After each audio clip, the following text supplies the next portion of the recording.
અમે આશ્રમો તમને ખોલતા બોલો કૃષ્ણ કનૈયા લાલ કી જય અજય માતની જય માતા કયું ગામ? જયરાજસિંહ બાપુ. વિસનગર. કાલે જયરાજસિંહ બાપુનો ફોન આવ્યો. જોડે જતો બધો. સો ગઈકાલે જ આપણા જયરાજસિંહ પરમાર બાપુનો ફોન હતો કે ભાઈ અમારા ગામનું મંડળ તમારે ત્યાં આવવા માંગે છે અને એમને આપણે રિક્વેસ્ટ કરી કે તમે બી આવો ભાઈ, કારણ કે તમે બી હજુ એક વાર આવ્યા નહીં. સો એમને પ્રોમિસ કરી ટૂંક સમયની અંદર એ પણ આવશે અહીંયા. તો ખૂબ આભાર તમારો. પાડજો ભાઈ.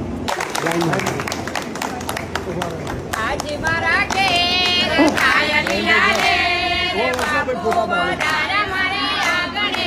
સો સમસ્ત શ્રી અજાય મંડળ તથા કાસા રાજપૂત પરિવાર તરફથી 51,000 રૂપિયાનો સહયોગ પ્રાપ્ત થાય છે. Thank you.